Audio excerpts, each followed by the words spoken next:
This podcast is brought to you in part by Russell Lands, Coke, Buffalo Wild Wings, Southern Immediate Care, Guaranteed Labels, Central State Bank, Sunrise Docks, Dr. Thomas Dudney, and the Green Monster Fishing Light. Now, back to Bubba on the Lake. B-U-double-B-A on the lake, hey. Wishing I could listen to the show every day, hey. Gotta hear what Bubba and his buddies gotta say on B-U-double-B-A on the lake. In the mellow yellow studio, putting on a show. Betty say, what? She always on the go.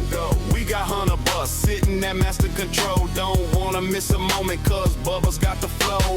B-U-double-B-A on the lake, hey. Wishing I could listen to the show every day, hey. Gotta hear what Bubba and his buddies gotta say on B-U-double-B-A on the lake, hey. B-U-double-B-A, hey.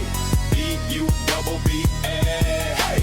B-U-double-B-A, hey. B-U-double-B-A on the lake, hey. Well, hello again, friends, neighbors, and associates everywhere. I'm your semi-retired, mostly washed-up host, formerly of the Rick and Bubba Show, and now your host of Bubba on the Lake, Bill Bubba Bussey. Now, the podcast is also known as the People's Podcast because you are in charge of the podcast. We hear feedback from you via email, bubba@bubbaonthelake.com, and also from 308 Big Lake. Folks, we're broadcasting from the Meliella studio. Goodness, I need another Meliella here. My tongue's tied this morning. We have a great podcast today. A lot going on. I don't know how much we can fit into it. My daughter, Caitlyn, our spirited child, as she is known here on the show, was able to sit down with me. She actually was here at the house. We didn't have time to do the podcast because we had to go to a wedding. And then she had to fly out and get back to D.C. with her job, which is continually in motion right now. And so we didn't get to sit down and do an interview, but I was able to get with her electronically yesterday and was able to record a segment. So very interesting. I'm very proud of Caitlyn. She's we joke about her being our spirited child, but she puts her head down and charges into the wind a lot of times and uses that in a positive way. And I'm glad she can do that. But she's a better person than me to be living in D.C. and dealing with all of that mess. That's for sure. So anyway, we had a good time, and it was a great trip, and we'll tell you a little more about that in just a minute. Also, we want to get updated on what's going on in the conflict with Iran. We've got Colonel Jason Benefield, U.S. Army retired. He has been in the intel business. He has been at the Pentagon, and he's going to share his thoughts of what's going on with that conflict now in the Strait of Hormuz. We hear about the Strait of Hormuz all the time. I mean, it's every day, the Strait of Hormuz this, the Strait of Hormuz that. Well, we want to break it down and look at what that actually is, why it's important, and what's happening there. And we have an update. Trump has extended the ceasefire overnight, so we'll get you updated on that and ask the question, why is he doing that? And why are we doing what we're doing the way we're doing it? So we'll get to the bottom of all of that for sure. I want to remind you, coming up, it's actually this weekend, April 24th through the 26th. My favorite weekend of the year, by the way.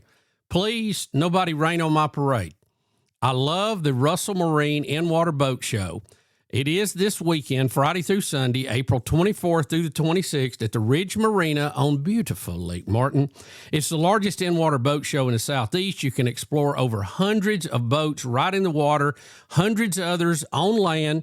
They've got the season's most talked about models from top brands like Bennington, Nautique, Sea Ray, and even the Test Ride brand, the new 2026 Sea-Doo lineup.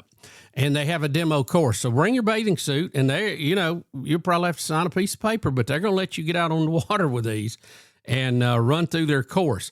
And how else can you decide if a boat or a jet ski is right for you unless you test drive it? So this will be a great opportunity. It's a family event. There'll be live music, food, Chick-fil-A, Los Latina Kitchen, massive vendor village.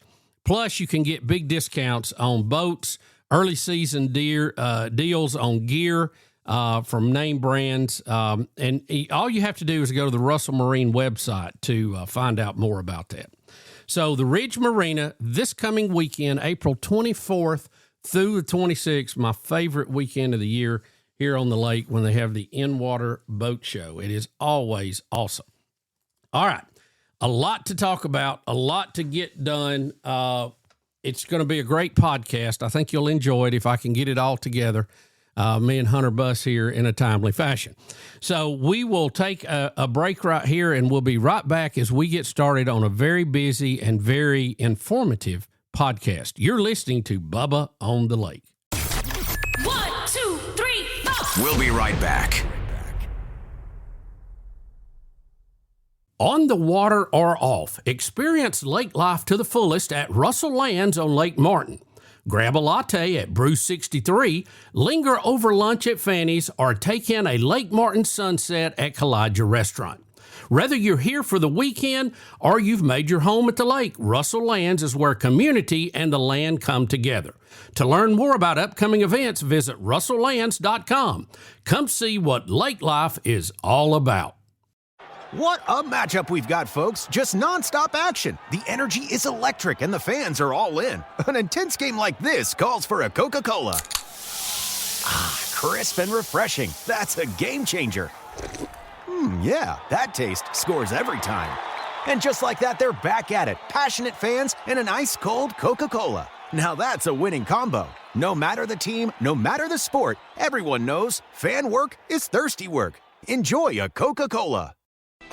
Since 1965, Bice Motors has been Lake Martin area's home for Chrysler, Dodge, Jeep, and Ram sales and service. For 60 years, families have trusted Bice Motors in Alexander City for honest deals, friendly service, and the best selection around. Our team of certified technicians services most all makes and models. Plus, we've got a tire center, parts department, and a full collision center to keep you rolling. Bice Motors, your hometown Chrysler, Dodge, Jeep, Ram dealer since 1965. In Alex City or online at bicemotors.com.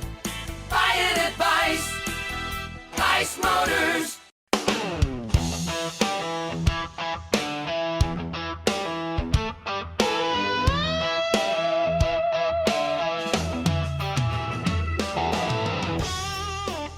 Hey, folks, we are back, and we have a very special guest with us to give us a little insight on current events.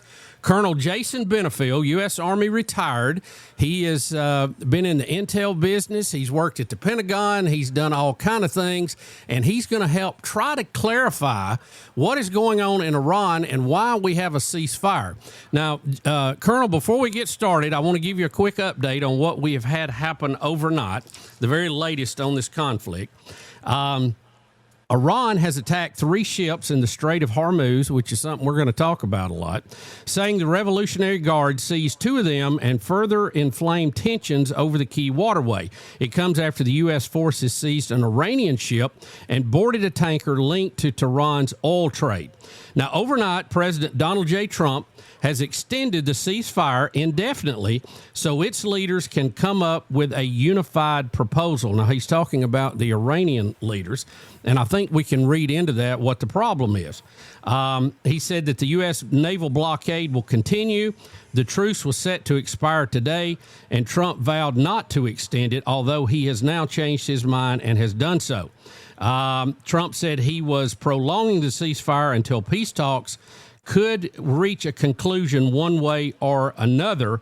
Vice President J.D. Vance had been expected to lead a delegation to Pakistan, but a second round of negotiations is now uncertain. So far, Iran is reporting that they have had 3,400 people who have been killed in the country since the U.S.-Israeli strikes began on February the 28th. More than 2,200 people have been killed in Lebanon, 32 have been killed in Gulf states, and 23 have died in Israel. 13 U.S. service members have been killed, and 2 more died in non-combat issues. So that's kind of the latest. Colonel, welcome to the Bubba on the Lake. Thank you, Bubba. Proud to be here. I met you several years ago, and I knew you were going to be a great contact down the road for these kind of things because of everything you were involved in. But talk to us a little bit about the whole conflict, and then we'll narrow down on the Strait, which seems to be the linchpin of everything always going on in the world, the Strait of Hormuz. Yes, sir. I'll walk us through sort of the history of what Iran has been doing to us over the years and what leverage we think we have currently in the way that we're approaching this conflict and what negotiations may look like, what the challenges may be, and then specifically what's going on in the Straits. But their history of malign actions against the United States began in November of 1979. And you and I are old enough to remember that. Yeah. Some people are not. I really do. I remember being in school when the Shah was overthrown. So they took 66 American hostages in our embassy. 52 of them they held for 444 days until January 20th of 1981. That was an important day because Ronald Reagan was sworn in, and he said it will come to an end, boys. You hit my next bullet there. I was going to ask you if you remember what else happened that day. So 1984, we designated Iran as a state sponsor of terrorism, and they've used their Islamic Revolutionary Guard Corps, and primarily the Quds Force, and their proxies to conduct or enable attacks against us over the years. So they've got a pattern of attacking us, but doing it through proxies so they can deny it. Attack and deny has been their pattern for years. The IRGC was actually established as a counter to the army. Just in case there were any loyalists to the Shah left in the army, the Ayatollahs wanted their own force that were true believers and committed to them and committed to the Islamic cause. So they are a little different than a lot of militaries we see in other countries. They are very much ideologues and not just professional soldiers. So that led us on into the 1980s. They actually founded and supported, at least they helped found and support Hezbollah. And it began targeting U.S. targets in Lebanon during that country's civil war. So in 1983, and this did precede us, if you're wondering why we designate them as state sponsor of terrorism, you'll see in 1983, a suicide truck bomb destroyed the U.S. Embassy in Beirut. That killed 63 people, including 17 Americans. Then in October of 1983, there was a truck bombing of the U.S. Marine barracks that killed 241 U.S. service members, including 220 Marines. And this is still remains one of the deadliest single-day attacks on U.S. forces since World War II. In September of 1984, there was a follow-on bombing at the U.S. Embassy Annex in Beirut, killing 2 more Americans. There were 22 total killed in that attack. In December of 1983, there was a bombing of the U.S. Embassy in Kuwait, and that was part of coordinated strikes throughout the region. So that's how the 80s looked. And when we get into the 90s, in 1996, they bombed the Khobar Towers. Another truck bomb killing 19 U.S. airmen, injuring hundreds. And the U.S. investigated that attack and linked that back to a group that had ties to Iranian Hezbollah and the IRGC.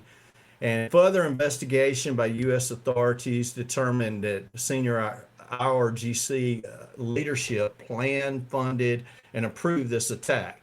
And they were actually ordered to pay damages to the family. So they're directly linked to that attack. When we get into the 2000s and Operation Iraqi Freedom kicked off, they began to train, fund, and equip all of our adversaries, especially starting with the Shia militias that were operating in Iraq. And they began to find very effective ways to target us, including the electronic force penetrators that killed many of our soldiers. There's actually 603 to 608 deaths directly attributed to Iran during the Iraq conflict. So that's 17% of the people we lost, Iran was responsible for in that conflict. So we have been continuously fighting them. It's safe to say, Colonel, for the past 47 years, they have been probably, while we've had our conflicts with Russia and obviously we have some with China, but they have been the guys who are funding these car bombers. They are the terrorist group. They're not the military threat, with the big army or the ballistic missiles, thank God, because if they had them, they would have used them. I don't think there's any doubt about that. In their religion, they're looking for this, if I hate to use this term, but their savior, the next imam or whatever they call it, to come along, who's supposed to, bring their religion worldwide to everybody. And this is all part of how they think that this is supposed to come about. So they're fanatics. They're crazy. They're killing people, and they had to be stopped. And obviously, I think they should have been stopped 47 years ago. But Donald J. Trump has decided he is not going to let this continue. He loves commerce, and he knows that terrorism is a major thorn in free enterprise and commerce, and he's trying to do something about it. You're absolutely right. They are a suicide bomber country, and they have that culture throughout the IRGC and throughout their leadership. And I want to say on the record right now that I did not send you my notes before we discussed this, Bubba, because you hit a lot of my points there, but that's great. Continuing on, going through some of the history, they were also involved in Afghanistan and supporting the folks who were fighting against there, but not necessarily to the same scale. And what we saw them evolve to was a more asymmetric approach. When we get into 2010s onto the present time, you would see them building their cyber capabilities and trying to attack us through cyber attacks and ransom attacks. You would also see them plotting assassination and kidnappings. There was actually a plot to assassinate the Saudi ambassador in Washington in 2011. So they continued to sponsor cyber attacks, assassinations, and kidnappings, and anything to harass and disrupt us. But when we killed Soleimani in 2020, they began again with kinetic attacks against U.S. bases in Iraq, and they wounded over 100 soldiers in those attacks. So they've continued to back all these militias that have been attacking us, and they've continued to explore asymmetric approaches, including drones. They got really big into the drone technology. When I was in OIR in 2016 and 17, ISIS was effectively using drones against a lot of the Iraqi partner forces that were there, and Iran was playing a large role in training them to do that. They've had some strikes against U.S. forces in Iraq and Syria and Jordan, killing 3 U.S. soldiers in 2023. Oh, it's a long and distinguished list of their terrorism, Colonel, and there's no doubt about it. Let me ask you this. Why do you think that President Trump chose this time to do something about it? Well, he had enough. There's over 1,000 deaths linked to Iran. They were a pain in his side in the first term. So we saw from the outset of his second term that he began to set the conditions for this. So they're a challenge to deal with. So he realized that looking at all the challenges, he had to take a little different approach. So because Iran knows they are overmatched militarily, they've built a very layered and decentralized command structure, and it is designed to absorb attacks from the United States. So that makes it difficult to negotiate with them and to use just one instrument of power against them. If you attack them militarily, they can, there's no saying you can't outsuffer Russia. Iran is giving them a run for their money in that regard, but their layers of command make it difficult to just go in and deal with them the way we would deal with a normal nation state. So it also, when you start wiping out their leadership, you end up with the Japanese soldier on Gilligan's Island effect, where right. You have guys out there still fighting that right. don't know there's been a deal reached. And you don't know if you're dealing with Baghdad Bob when you're at the negotiating table, or some authority that the rest of the IRGC will recognize. So, I think you can read that in Trump's statement when he says, and let me give you the exact quote here again. He says that he has extended the ceasefire indefinitely so its leaders, he's talking about Iran, can come up with a unified proposal. It sounds like he's having problems finding who to talk to. That's right. He's giving them a chance to get control of their people. All these layers of command create that, even if they do recognize the people at the negotiating table, it takes time to get the word out. The other effect is who died and left you in charge effect. Do they even recognize the people at the negotiating table? So they need time to get control of their people. And looking at it from a little different perspective, all these folks who are out there fighting don't want to stop fighting too early before they're authorized or ordered to do so, or they'll end up hanging from a crane in Tehran. Right. And the same with the people at the negotiating table. If they appear to surrender too early, they're going to end up hanging from a crane in Tehran. So, and these guys look at things from very long time horizon too. As you mentioned too, they're waiting for the 12th Imam to come back. So they're trying to get to that point in history. They look at presidential administrations almost the way Alabama or Auburn would look at an SEC schedule. They say, we just need to have a winning year and survive this year. So if we get blown out by the Trump administration, we just need to blow out the Biden and Obama administrations, and we're still winning. And as long as we survive, we are winning. And that's their attitude. Well, and we've had different approach. I mean, President Obama tried to build a bridge with them by unfreezing all their assets that had been frozen in the U.S., basically giving them hundreds of millions of dollars, thinking we could buy friendship with them. Of course, they took that and just sponsored more terrorism with it. But I guess if you're sitting in their chair, we look like the Christmas help coming in. You've got Obama that gave us money. Then you have Biden that didn't know what was going on. Now you got Trump that's bombing us. And if we just wait to the next guy, we don't know what we're going to get. We may get a handshake guy, or we may get a guy that wants to bomb us. We just don't know. So I guess if I'm on their side, I just try to down the ball and get to the next election. That's exactly right. And in the back of their minds, everything that happens, they are trying to look at where they are and how they get back to becoming a nuclear power, so that they can exert more influence, control, and wreak more havoc, to be honest, across the region and across the world. So I know that when you're a president whose people are getting restless and act like it's the end of the world when dollar goes or gas goes up $1 a gallon, it's hard to deal with people that do not care how much their people suffer. I know one of the if we get the best possible outcome from this conflict, it will have to involve the Iranian people taking a different direction in their government. And people keep saying, when are they going to rise up? Well, I remind folks that 40,000 or so of them have risen up and they've been executed so far. You mentioned earlier that there were about 3,300 or so who have been killed by our military actions, but they killed 40,000 of their own people. Yeah. So it's hard to negotiate with people that hold their own people hostage that way.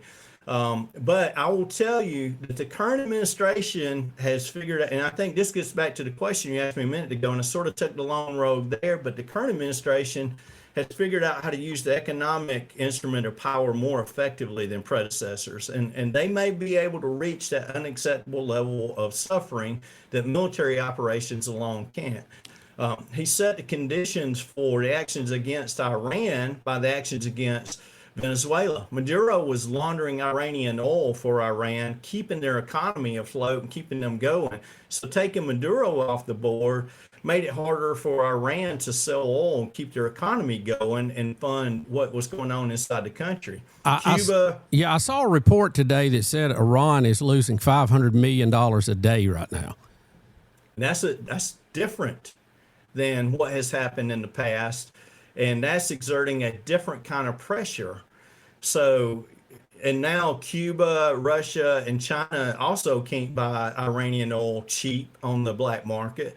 So the blockade of Cuba has kept Iranian oil out of there, and we're seeing a lot of second and third order effects of that blockade in Cuba, where there may be a change in government. And we're hoping that, not just hoping, but we are predicting, I think, strategically, and this is just Jason Benefield's opinion, I think we're hoping that that'll translate to Iran, and the economic blockade there will have similar effects where the people will finally get enough and the IRGC cannot retain power the way that they have previously because everything is sort of collapsing. We're choking off their economy, and the military strikes are continuing to weaken their military capabilities, so their grasp on power is loosening. Let me ask you this. You said Cuban blockade. Are we blockading Cuba too right now? There is an energy blockade on Cuba where I believe we are not allowing any oil or energy into Cuba at this point. I think, really the bottom line in a lot of this is because the Iranians have said publicly over and over and over, they get a nuclear weapon, they're going to wipe Israel off the map. They think this brings on the 12th Imam or whatever you call it. And we just can't let them do that. We can't let them have that weapon. A lot of this operation was focused on that. And we don't want to see Iran become what North Korea became, in that they had North Korea now has crude nuclear weapons, so we can't deal with them the way we used to deal with them. We have to respect that, sadly. If they use that, we have the power to wipe them off the map. One B-2 can make that country a sandbox from shore to shore. Don't want to do that. Don't want to have to do that. But we can't negotiate with them like we used to on a conventional level because they do have crude nuclear weapons now, and we did not want to see that happen in the Middle East. You're exactly right. And that's where we are now, using that economic instrument of power. We've isolated them to the point where they're having a hard time keeping their economy afloat. And Trump's threat, the administration's threat to level all the bridges and power stations and all that infrastructure, take on a new relevance now because they can't get help from Russia or China or even North Korea to rebuild, and they know it would be catastrophic. So we have a lot of leverage. Iran recognizes they're militarily overmatched, so they have invested in cyber capabilities, and I think we've handled those okay, but they've invested in the drone capabilities too. So right now they can disrupt, they can't control the strait. I'm getting to the straits here. Well, they don't really have the power to control them, but they can disrupt them. But they're losing their leverage on that because of the naval blockade and the approach we've taken. Jason, let's do this. Let me take a quick break. We're talking to Colonel Jason Benefield, U.S. Army retired, and we're going to move to our discussion to the Strait of Hormuz, where everything is happening right now. And we will be right back with more of that in just a minute. You're listening to Bubba on the Lake. Hit me bad. A production of Intergalactic Pants and Tees. All rights reserved. At Central State Bank, we believe community banking is more than just transactions. It's about relationships. For over 100 years, we've been helping neighbors grow, businesses thrive, and dreams become reality. Because when you bank local, you invest in your community. Central State Bank, large enough to serve you, small enough to know you. Visit us today or learn more at centralstatebank.com. Member FDIC. You know one thing I love about Buffalo Wild Wings? You can get wings with any of their 26 sauces and dry rubs for takeout and delivery. That's like bringing an entire B-dubs home with you, which you can't do. I tried. I've knocked down so many walls, only to then be told to halt construction because I'm not zoned to be a sports bar. Kind of just looks like a big pergola or something because of the lack of walls. At least these 26 sauces and dry rubs are available to go. Buffalo Wild Wings. Let's go sports bar. Illuminate your night fishing adventures with the ultimate in submersible fishing light technology. The Green Monster Fishing Light attracts bait fish and game fish in all water environments. Turn any dock into a vibrant feeding frenzy. Compact, tough, and energy efficient. The Green Monster Fishing Light will provide endless hours of family entertainment and enhanced nighttime visibility for safe docking. No dock, no problem. With our 24-inch portable Green Monster Fishing Light, start landing trophy fish tonight. Visit thegreenmonsterfishinglight.com.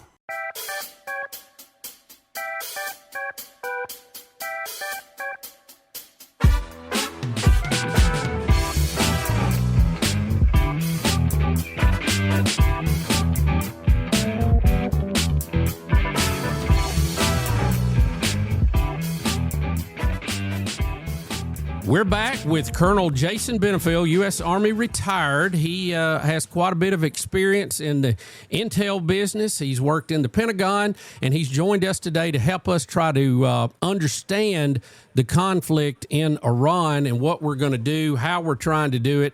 And, Colonel, I want to talk about the Strait of Hormuz. We hear about it all the time. This is the big linchpin to the oil industry. And I was just looking here at a map. I don't know, some of you can probably see that here. If you look at where the strait is, you see that it's a real pinch point right there. And Iran is all the country to the north of the Persian Gulf. And then you have Saudi Arabia over here. You have UAE. You have other countries in the area. But this small little pinch point is where a large majority of all the oil in the world goes through there in these big super tankers. And Iran causes constant problems with that. And that's what they're doing right now. They're causing disruption in that. I know President Trump said he was going to start escorting the tankers with U.S. ships, but we're still having problems there. Colonel, what's going on, and why can't we just unload on the Iranian military assets in that area and leave them no toys to play with? What is the holdup? Why are we in a ceasefire and letting them do this right now? Well, conventional military-wise, we have every advantage, but they are a suicide bomber society, so it does not take nearly as much capability to disrupt the straits as it does to control it. So we're going to have to exert extreme control, and we're capable of doing that. Our Navy is capable of doing that. As you showed on the map there, the strait is extremely narrow. Yep. It's only about 21 miles at its narrowest, and it's connecting the Persian Gulf to the Gulf of Oman. And I know some people probably believe it's international waters and all that, but that's not really. It's a little more nuanced than that. These are Oman's waters and Iran's waters. And they do have the authority to exercise their sovereignty over those waters, but that doesn't mean they can disrupt passage through there. Sovereignty means they can regulate safety of navigation schemes. They can determine the lanes that people go through. They can set environmental rules. They can tell you how many tuna or salton fish you can catch when you go fishing there. But according to international law, they can't prevent people from passing through the straits. So right now, the sort of are exercising a hostage mentality over the strait with the unsaid threat that what they can do is blow up one of the tankers that's going through there as their final act of leverage. Now, if they do that, I think then all bets are off, Bubba, and we will do what you mentioned, and we will level everything within range of the straits and make it safe for passage and make sure that they can't even leverage any of their asymmetric capabilities, like a boat loaded with explosives or a drone loaded with explosives trying to blow up one of the ships. So Iran has always overclaimed its territory and harassed commercial and other traffic in these waters. So this is nothing new. It's just going to a new level because of the current military situation. When I was flying on air crew, flying through that area, Iranian military air traffic controllers would come on the radio and challenge us and claim we were in Iranian airspace, even though we never were. These verbal challenges were always answered by our Navy, reminding them that it was not their airspace, and the USS, whoever was in town, would answer any hostilities or any further threats. So they're doing the same thing on the waters in the Gulf right now. So what? I guess international law says your borders go out 12 miles from your coastline. So if this is 21 miles, you basically have them in Oman. But Oman's never a problem. I mean, you never hear about them slowing up everybody. But the Iranians have that whole coastline, and they've constantly used that pinch point as a way to aggravate everybody. And I trust the president. I really do think he thinks 3 steps ahead. I know there's a lot of people, politically don't like him. We've seen our country is divided in a lot of ways. But I think that he is an idiot and doesn't know what he's doing is a terrible mistake. I think he does know what he's doing. And I'm just trying to to fully understand why we're in this ceasefire. Why don't we just go ahead and take care of that now before there is a tanker that is bombed and not only a disaster because of the economics, but also, you could have a massive oil spill there that could be very damaging also to the environment. So why are we indefinitely doing this? Why don't we go ahead and take that out and open that up and then worry about who we got to deal with in Iran, as opposed to, and again, I'm trying to understand his logic because I trust him in this, and I'm just trying to understand it. What could be the thought here?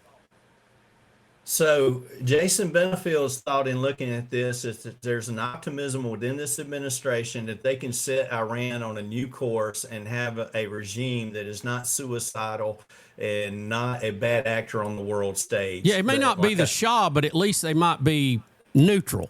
We might have somebody that doesn't do all this all the time. They may not be our friend, but at least they will not be a handle on the world stage, right? That's what I believe they're holding out hope for, and that's why I believe they keep returning to the negotiating table and why I believe they're willing to extend the ceasefire.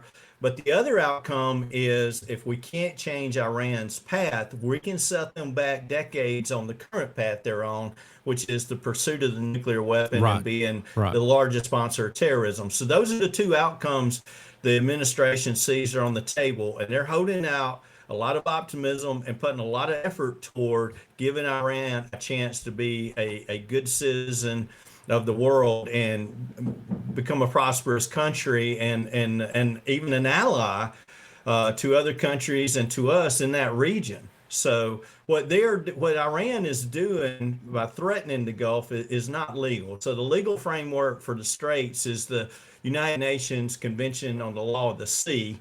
And there are 171 countries who are party to that.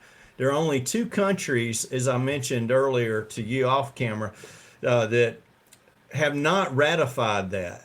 And those countries are Iran and the United States. Right. So right now, Iran keeps wanting to exert more control than they legally have over that. They don't militarily have a way to do that. So they're left right now, I think, at an inflection point where even their actions in the Straits are going to forecast what kind of path they're going to be on. Are they going to blow up a tanker and continue to be a terrorist state? Or are they going to agree to a deal at the negotiating table that allows them to become part of the world community and the world economy again? And I think that's why this is so important. But what they're doing, they have a history of doing, and there have been other interventions by coalition forces to open those straits up when Iran has done this. This is on a different scale, and we are using different tools or different instruments of power to make this a really game-changing and a change of direction for Iran kind of deal. So I think that's the dynamics of what's going on here. But we do reserve the right to stone them back to the Stone Age, or to bomb them back to the Stone Age, if they cannot agree to a deal and get all of their true believing IRCG commanders out there on the ground and their proxies to abide by that deal. So I think that's where we're at right now. Well, Colonel Jason Benefield, U.S. Army retired, is our guest. Colonel, I guess I just worry that they have been a good student of history, and they saw how delaying the effort worked in Korea. They saw how delaying the effort worked in Vietnam. They saw how, to some degree, delaying the effort in Iraq worked against the U.S. because we will lose interest. The political powers at home, and I mean, the Senate is already voting on War Powers Act now. They vote on it every Monday. And with gas prices high, which is going to be a byproduct of this, I think when it's over, you're going to see them go lower than they've ever been in our lifetime. But in the meantime, we have a midterm election coming up. The Democrats are going to push that President Trump has caused your cost of living to go higher, which is what he campaigned against. And they're going to get a Democratic majority in the House, possibly the Senate, And then he's not going to be able to do anything. He's going to be impeached again every other week. We've seen that, run that course before. And under those, if they get the War Powers Act passed, Iran wins. So our own political system is helping Iran, not us, which is a scary thing. What's your thoughts? I think you're right on the money on all those points, and I think the administration recognized that dynamic. And back to the two possible outcomes, they have great optimism that they can change the direction of Iran. But if they have to resort to political realism that we're not going to get there, and Iran is not going to abide by any legitimate deal, then we will set them backwards enough to where even if we can't continue actions past the election, that we'll set them back far enough that the world will be a safer place. So, and that means taking out all their power stations, putting them in the dark as a country. The map of North Korea at night that shows that they don't have how dark it is. Iran, they will look like a Christmas tree compared to what Iran is going to be if we continue to target the infrastructure in Iran. And I know some people have tried to make the case, much to my surprise, that power stations and bridges aren't legitimate military targets. Well, they are. That's been well established, and they use their entire geographic boundaries to project military power, and those are legitimate targets. And we are going to strike them and set them back on this course that they're on by decades if they do not come to an acceptable deal. So it would be devastating to them, and they recognize that. And I think even the most radical IRGC and the most radical of the leadership that is left recognize that it's going to be devastating, and it's going to hamper their ability to maintain control as a regime. And that's what's most important to them. Right. So it's in their best interest to reach a deal and play nice for the foreseeable future. And that's where the optimism is that we will get to a deal. And I think economically we're all going to be okay. I think this is one of those two outcomes is going to be achieved here in the next few weeks.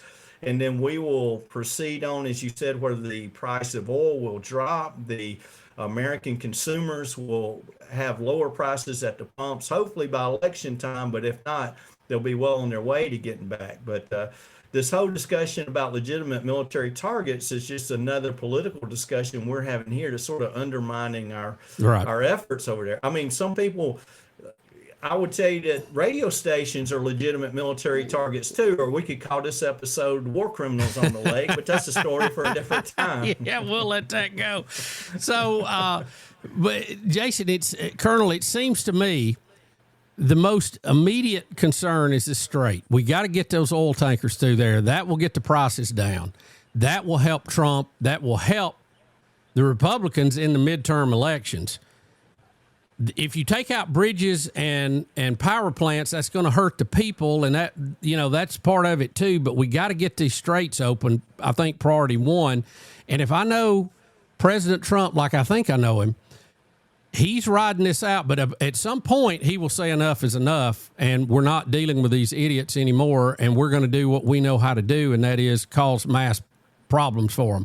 And he will probably announce the ceasefire is over while the planes are in the air for the next strike. That would be very Donald J. Trump-like.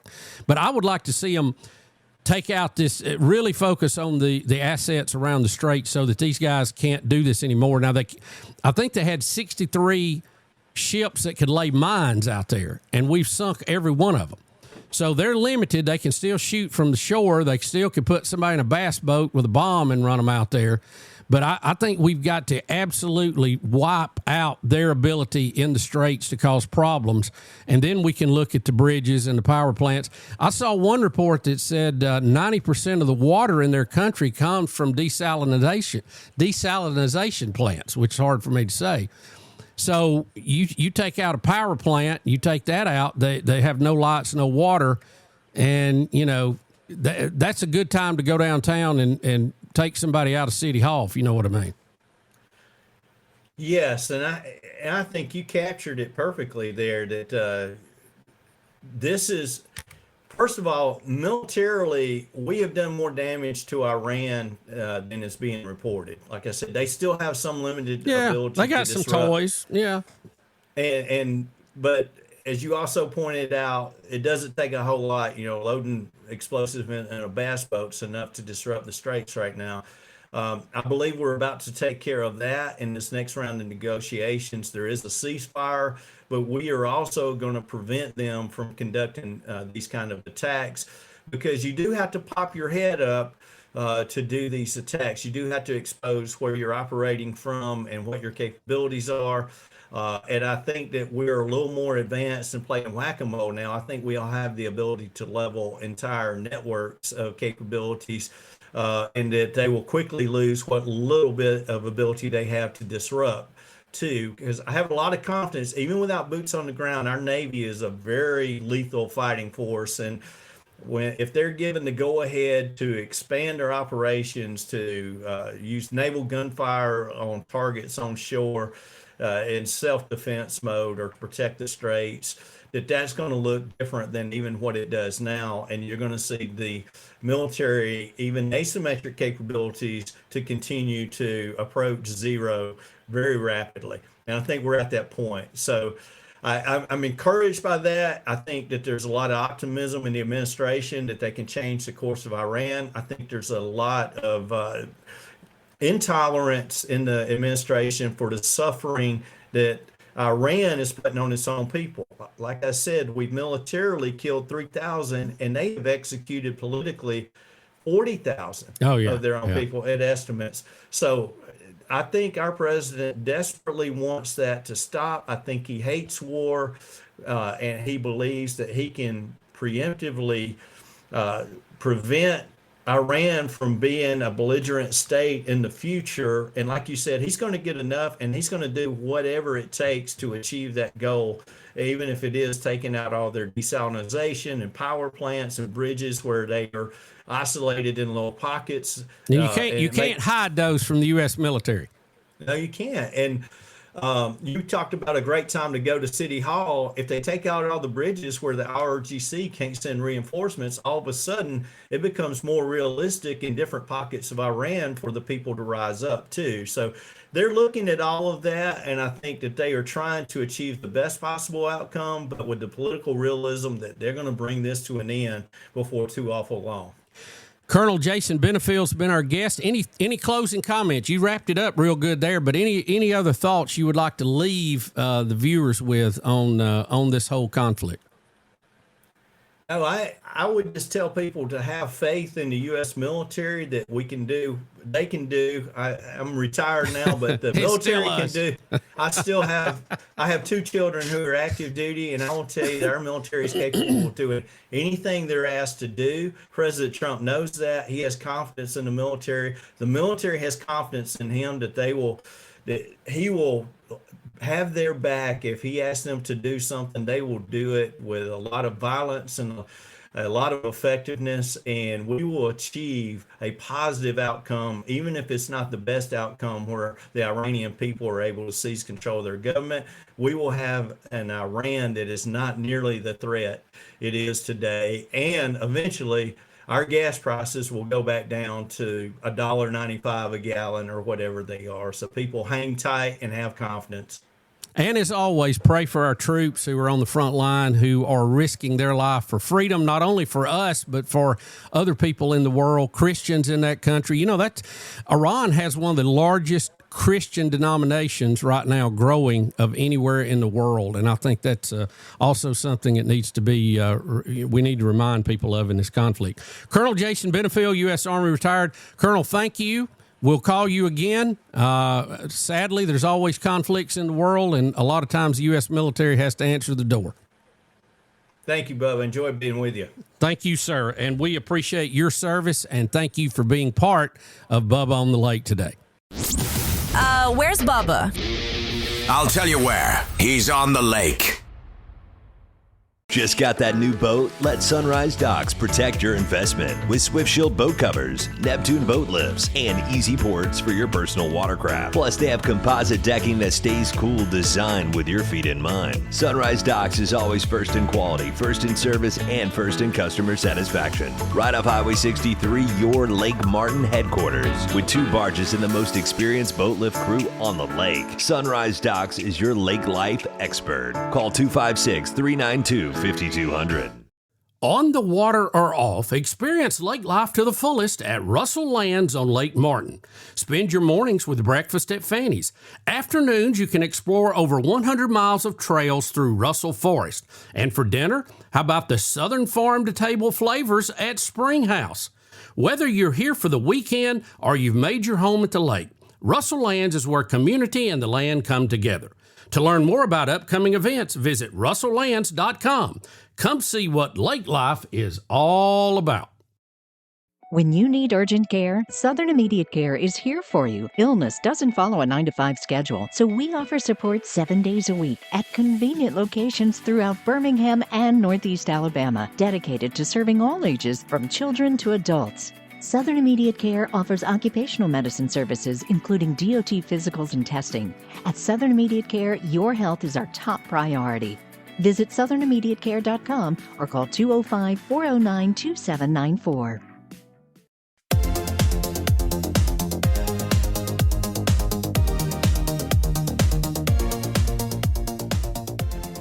Folks, we have a very special guest on the program. She's often hard to book. She's very busy. She's moving. She's shaking. She's the one and only, our spirited child, Caitlyn Bussey. Caitlyn, how are you, babe? Hi, I'm good. Happy to be back. How are you? Well, we're very good. We got to spend a little time together this past weekend. We had a wedding that we got to go to up in the Nashville area, actually Gallatin, Tennessee. And boy, that area has grown since I've been up there. It is booming. But we had a good time, and we talked about getting you on the podcast, but because of your schedule, you had to fly back out of Nashville back to D.C., so now we just had to try to grab you on our normal setup here because you're always so doggone busy. Well, got bills to pay. But yeah, I took the early red eye back to DC, had to get back to work, but this isn't bad. I like the new setup. Well, yeah, you, when you say red eye, you left the hotel at 4:00. And of course, Dad had to get up to see you off. But, and I told you you didn't have to do that. I know. But I woke up, I had to do it. So, but it was good to see you off. And it was good to spend a little time together. And we never get to see you too much. You're always working. I know. Well, it's a busy time. I'm working at Convergence Media right now in DC, and it's an on year for the midterms, meaning a lot of our clients are up for re-election. So we are very busy. So you're working in, just to clarify for everybody, you're in the PR business, the management of accounts, management of campaigns, all that kind of stuff. Your company's a big player in all that. Yes, definitely. I feel like firms are kind of a dime a dozen up here in DC, but ours is really unique.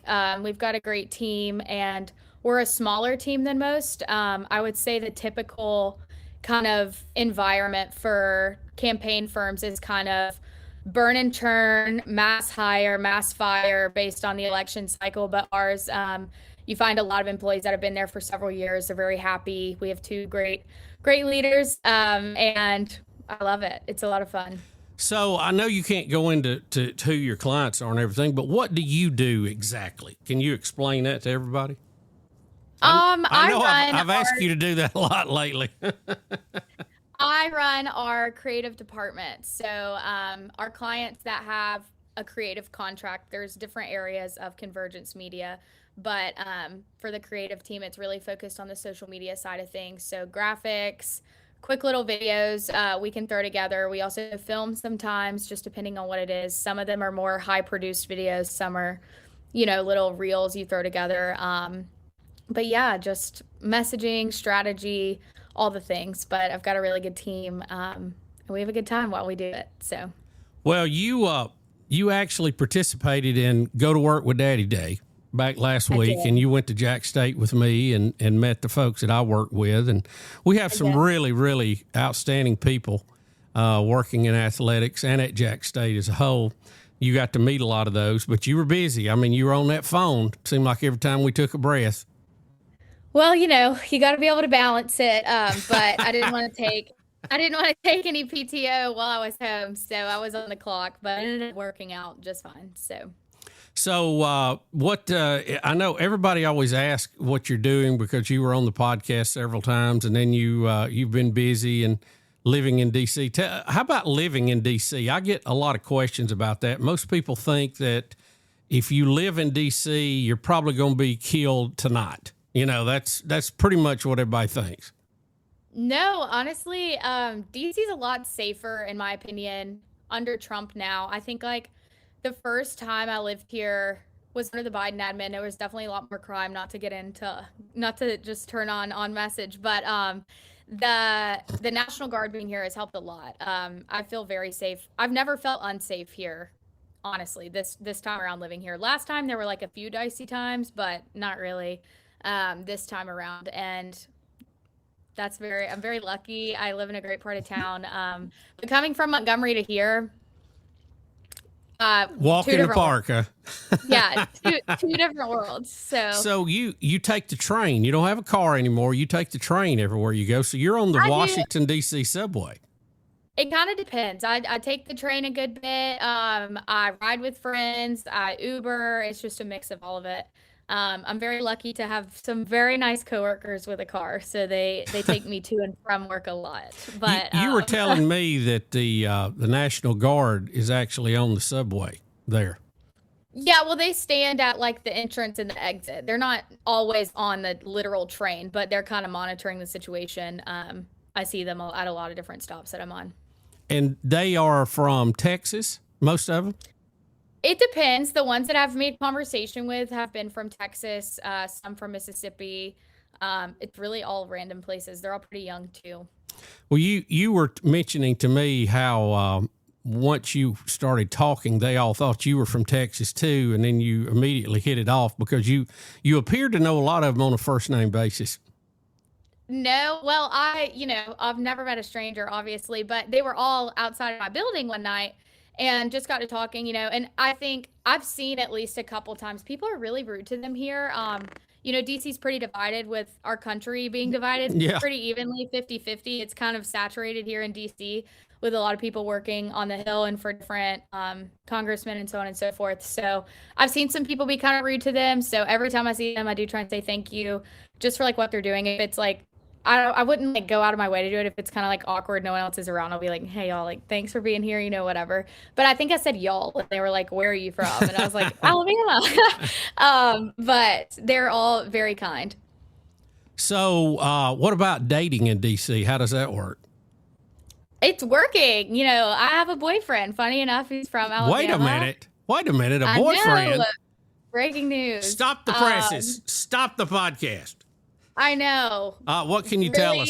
What are you willing to tell us about your boyfriend? I'll tell you anything you want to know. Harris, his name is Harris. He's wonderful. He works for Senator Tuberville, but he's great. He went to Briarwood. He's a little younger than me, so I'm being a little cougar. Wait a minute. How old are you? I am 26. And you're a cougar at 26? Well, he's 23. It's kind of just a joke, Dad, lighthearted joke. But he works for Tubby, huh?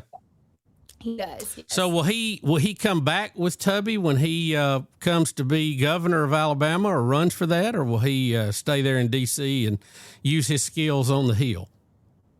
I think he'll stay here. I think he still has some time to figure out what he's going to do next. But I'll let him answer all those questions. What does he do for Senator Tuberville? He is his, I guess, like body man is his official title. Body man?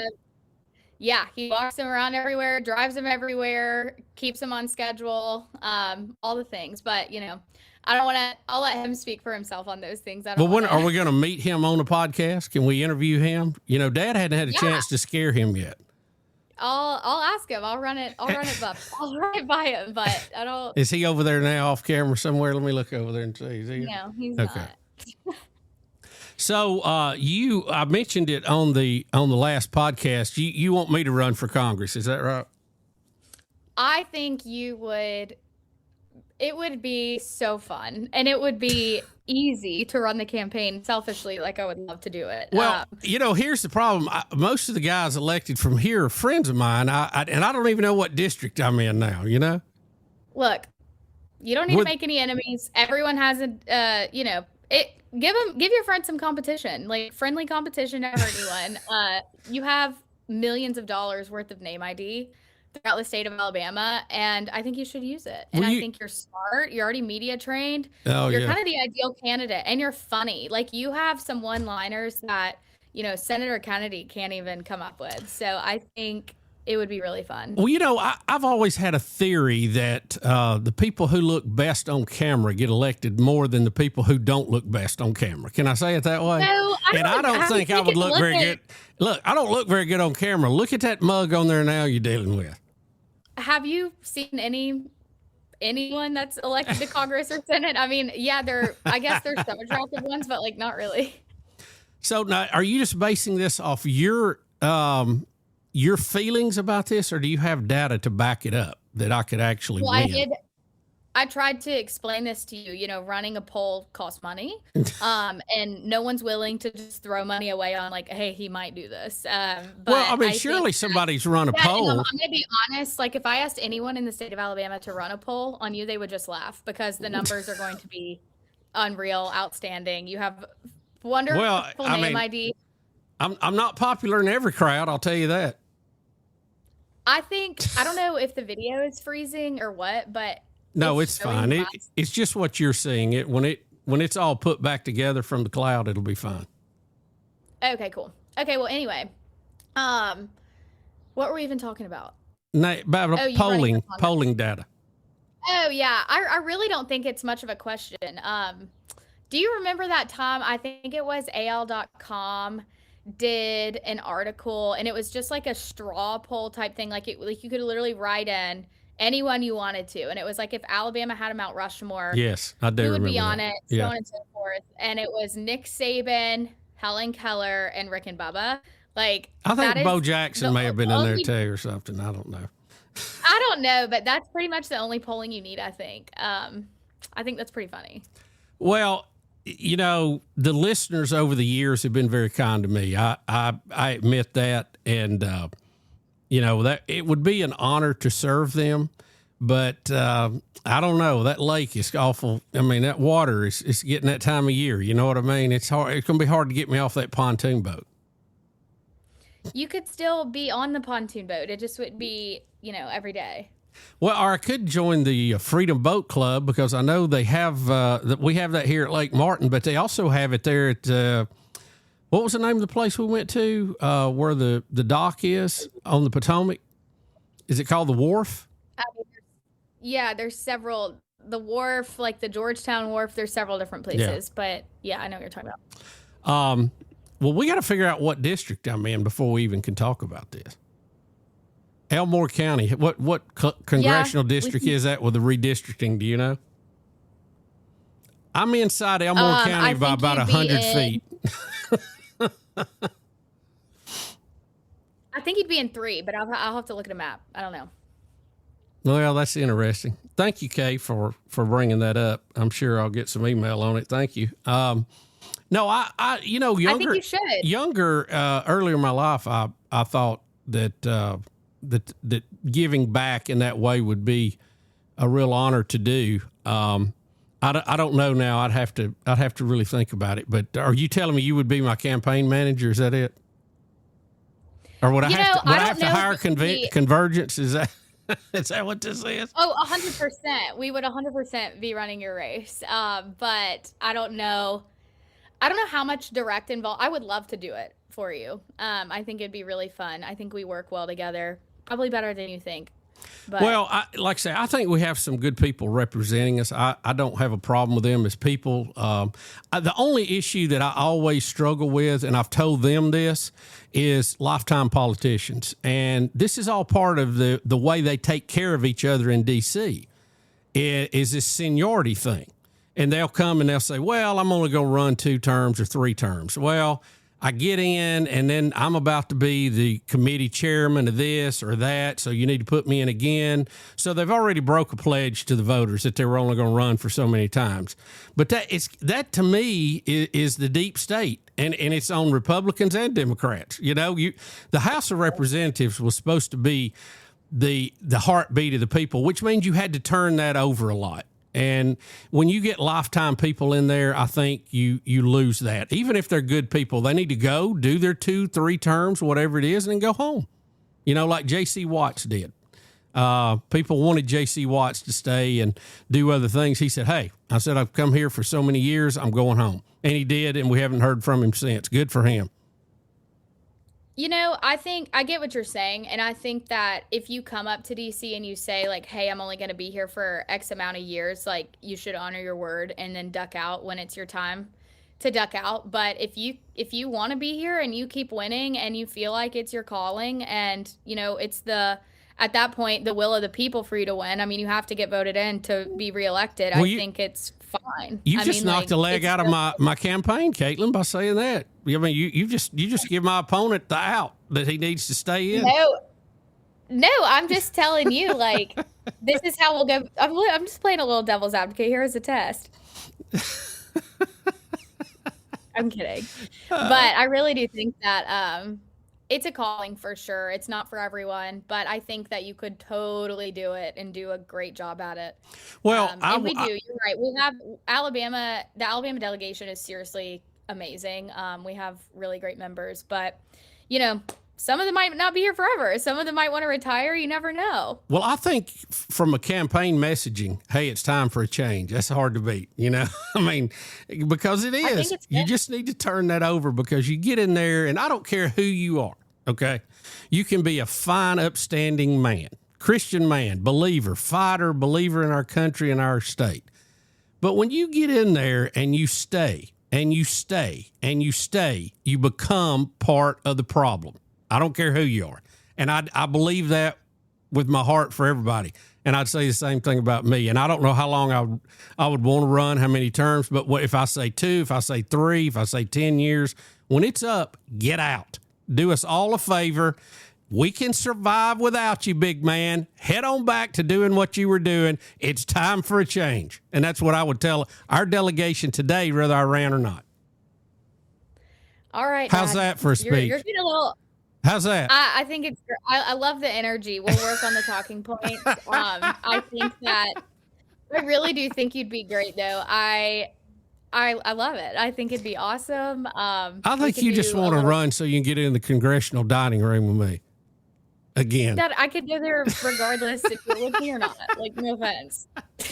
Well, let me say this. I always said on the radio show that if I ran for office in our state, and I will say this, if I ran for federal office, I would not be liked very well because I'm not going there to get on the merry-go-round. We're not even going to get into this before you're about to tank your political career. No, I'm just telling you, I'm not going to get on the merry-go-round and ride it like everybody else and just, hey, I'm in, you're in, we're all in.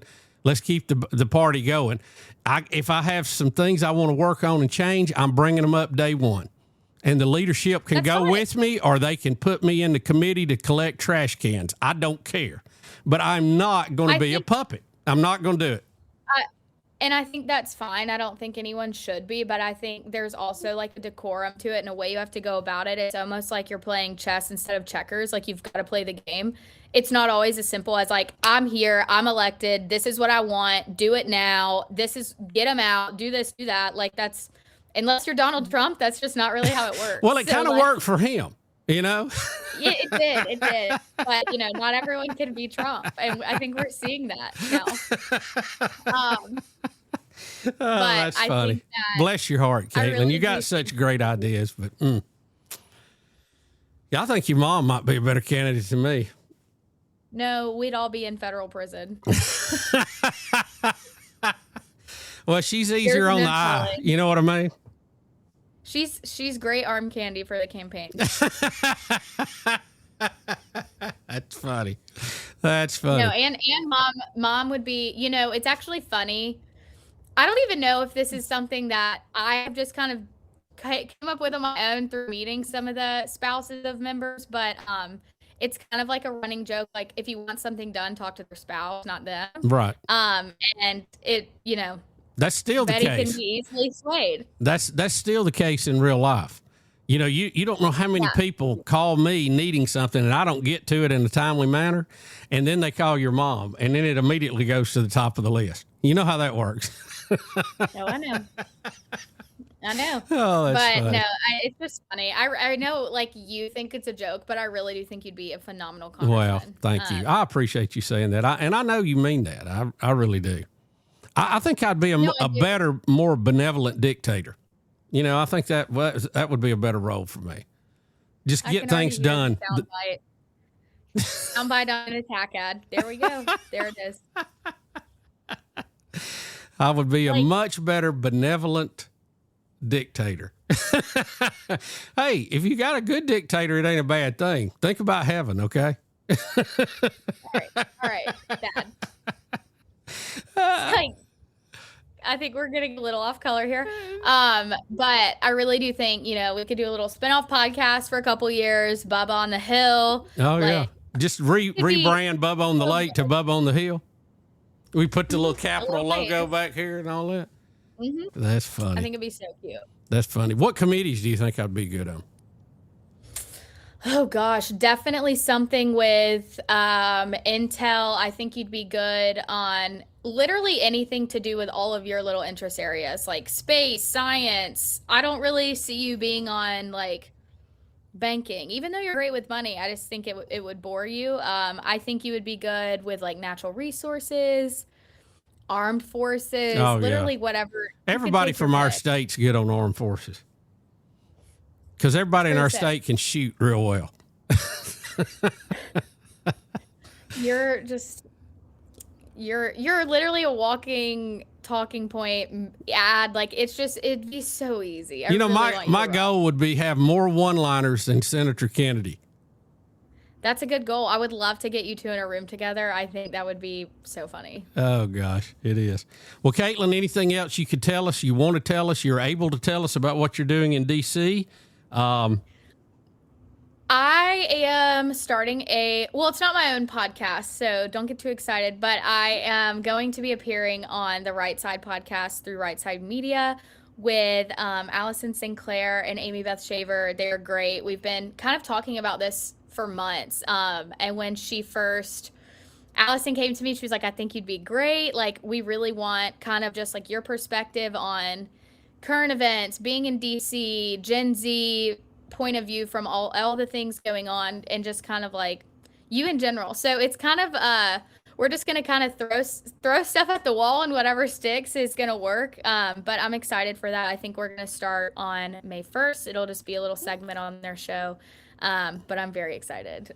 Well, congratulations. Thank you. Just, had to follow in your footsteps. Well, if you get too successful, we'll have to put you under intergalactic pants and tees. You know that, right? Mm-hmm. I mean, you got to play for the home team, Kay. That's like Jermaine Jackson breaking off of Barry Gordy. We'll By the way, how it goes. Hey, that movie's coming out in about a week. Michael Jackson. We got to see that. Oh, I know. I have plans to go see it, I think. We'll see. I saw Jafar talking about it. Who is Jermaine's son? Not Your Majesty, but Jafar. I don't know the whole family tree like that. I'm familiar with Michael and Janet. I know the other ones probably get that all the time. Jermaine was probably the second best known Jackson brother behind Michael, and Jafar. I saw an interview with him, and he the resemblance to Michael immediately you notice that, and he talked about seeing Uncle Michael. As he was growing up, that he was at a lot of the concerts, and he was backstage and he was out front, and he saw the performance and he saw the excitement, and he thought, that he had a unique look at it so he could reproduce it for the movies. So I'm excited about it. Of course, I always enjoyed Michael Jackson, he had his weird stuff, but I just kind of blocked that out and went with the music. Hey. If the beat's good, I don't care what you're doing in your personal time. Like, I'm not going to endorse it, but I will listen to your music still. Oh, yeah. Well, he had quite a few. He turned out some dandies. Well, Kate, good to talk to you, babe. Thanks for taking time. I know you're very busy, and it sounds like you're going to be even more busy. And tell Mary Beth and the gang I said hello. I know them. Haven't talked Mary to Beth? Who did you say you're doing a podcast with? Allison Sinclair and Amy Beth Shaver. Amy Beth. That's what I meant. Yeah, I just Your got dad introduced me under a wrong name also at our little daddy-daughter work day. I mean, he's a little Joe Biden on it, Dad. Well, that may be a good reason to stay at home. I think you need to stay busy, stay sharp. I've been running pretty hard the last couple of years. I mean, I'm working harder than I've ever worked, honestly, as far as, responsibility and hours and driving. So, hey, let's hit it. Thanks, Rick. I'm ready. I'm ready for a little R&R on the porch, that's for sure. All right, Kay, thank you. Good to talk to you, hon, and good luck. And let me know about the podcast, and we'll cross promote it here. And Hunter's on the barn, so you'll be doing politics, he'll be doing sports, and I think that's where both of you like to be. Yes, sir. Well, I love you. Thank you for having me. Kay, thank you, babe. Come see us again real soon, okay? I will. Just hold on a minute, Kay. It has to finish uploading from your end, and I'm gonna stop this. It's Bubba on the Lake. Bubba on the Lake. Dr. Dudney has been my dentist for about 20 years. He does a great job taking care of my teeth, making sure my cavities are good, cleaning my teeth, and also adding veneers to my smile, which was a game changer. Now, Dr. Dudney and his friendly staff can do the same for you. I ask you to give them a chance. Just talk to them, no cost. Just make an appointment, see what you need, see if you can have a better smile and feel better about yourself today. Give them a call at 205-663-6545 or tedudney.com. What a matchup we've got, folks. Just nonstop action. The energy is electric and the fans are all in. An intense game like this calls for a Coca-Cola. Crisp and refreshing. That's a game changer. Yeah, that taste scores every time. And just like that, they're back at it. Passionate fans and an ice-cold Coca-Cola. Now that's a winning combo. No matter the team, no matter the sport, everyone knows fan work is thirsty work. Enjoy a Coca-Cola. On the water or off, experience lake life to the fullest at Russell Lands on Lake Martin. Want to know what's going on around Lake Martin? Check out the calendar of seasonal events that include Fridays on the Green, naturalist events, fireworks, concerts, poker runs, boat shows, juried art shows, boat parades, and much more. If you're here for the weekend or if you've made your home at the lake, Russell Lands is where community and the land come together. To learn more about upcoming events, visit russelllands.com. Come see what lake life is all about.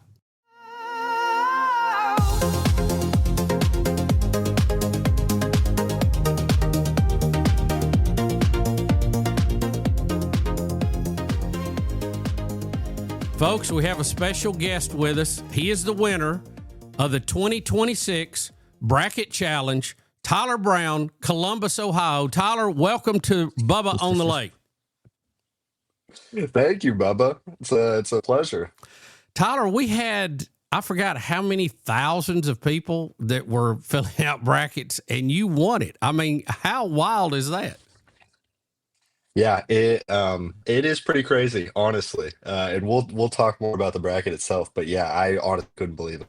So Tyler, this is what's kind of the funny headline for me is that you are a student at Ohio State and you picked Michigan to win the national championship. That had to hurt just a little bit, right? Of course it did a little bit. Yeah, I've got some pride for Ohio State for sure, but yeah. Well, you had to go for the money, right? I mean, they wasn't. Of course. Yeah. I mean, it's tough. It's like picking Auburn, Alabama down here in our part of the country. It's frowned upon when you have to pick the rival. But if you're going for the money, right, you got to go for the money. I mean, Auburn fans will gladly choose Alabama in football if they think they're going to win, if they can get some money out of it. So tell us a little bit about. Right. Your process. Are you do you follow college basketball? Are you just that good? How did you come up with this bracket, and what was your percentage on it? Do you remember? I don't remember entirely. I'm trying to get it pulled up right now. I'll let you know. But that's kind of the best part is no, I don't follow college basketball at all. So were these just blind picks? No. I live in a house full of a bunch of roommates. They all go to OSU, and one of my roommates, Ryan, actually picked most of the bracket. And it was mainly his pick. And you've said it out loud, So and I know and he knows it. I know. So is he gonna want part of the money? He's known it for a while. We were watching the whole thing. Is he gonna want part of it? Of course, he wants part of the money. Yeah. Y'all will spend that whole check one night out on the town, won't you? We might have to. We might have to celebrate. Oh, well, Tyler, congratulations. You're now in the Bubba's official contest Hall of Fame. You'll remain there as long as that website stays up. It's quite a place of honor. Only 2 people are in it. Both of them bracket winners. And have you told anybody else? Did you? Well, let me ask you this. How did you know about it to begin with? Because just off the cuff, I don't know that there's a lot of Bubba on the Lake listeners in Columbus, Ohio. There's some, obviously. There's one. But how did you hear about the contest? No, I wasn't a listener before this, honestly. And I hate to say that. I wish I could say that. That's fine. That's fine. We found we were looking just for bracket groups to enter, and we found you guys on Twitter. And since then, I've listened to a little bit of a couple episodes. I'm not the biggest podcast listener, but sure. I enjoy it. But yeah, it was sort of just we entered that bracket into a bunch of different random groups that we found. It was nothing in particular, right? But yeah, I can't believe I won it, and it's been a pleasure. Tyler, where is your hometown? It's a suburb of Columbus, Delaware, Ohio. It's about 30 minutes north of Columbus. So, I mean, you know Ohio State. You probably watched and been a fan your whole life. Oh yeah. So, what are you studying in school? What are you going to be when you get out? When you grow up, what you going to be, Tyler? So, I actually already graduated. Did you? Good. Good. Yeah. So, I went 2 years to a community college here in Columbus as well, and then I just took some more classes on top of that at OSU. So I didn't really actually get a full degree from OSU. A bunch of my roommates are everybody's a senior, or I would be the age of a senior right now. So they're all seniors at OSU, but I'm a software engineer. Oh, cool. So what kind of programming do you do? And since you've graduated, you have a job? Are you actually working now? Or Yeah. But you're still just hanging out with the guys all living there on campus. Huh? I got you. I am, yes. Hey, I got you, man. I know where you're coming from. Okay, I got you. It's a fun time. Yeah. The campus life is a lot of fun. Especially if you don't go to class. If you don't go to class and you got $500, it's a lot of fun. Exactly. Well, there's a bit of a balance, because I go to bed at a reasonable time, and I got to get up for work in the morning, but everybody else in the house doesn't need to because they don't have classes till noon and stuff like that. So it's a give and take for sure. But it's a lot of fun living down here. Well, Tyler, congratulations. As my dad used to tell me, don't spend it all in one place. Tyler Brown, our 2026 Bracket Challenge winner. Congratulations. We hope to see you again next year. Yeah, awesome. Thank you. I appreciate it. Thank you, Tyler. You're listening to Bubba. Whoa. Bubba on the Lake. On the water or off, experience lake life to the fullest at Russell Lands on Lake Martin. If you love the outdoors, then Naturalist Marianne's classroom is where you need to be. She brings the outdoors to you at Russell Crossroads. Or you can see Lake Martin and thousands of acres of undisturbed forest taking a guided horseback trail ride through the stables. If you're here for a weekend or you've made your home at the lake, Russell Lands is where community and the land come together. To learn more about upcoming events, visit russelllands.com. Come see what lake life is all about.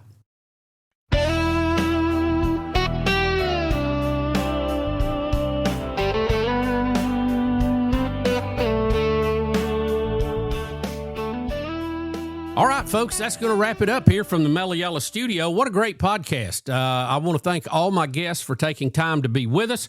Remember our website, bubbaonthelake.com, our email, bubba@bubbaonthelake.com, and, of course, our message line, 308-BIG-LAKE. Keep those cards and letters coming. Also, Joe Scott Morgan is scheduled to be on the podcast again.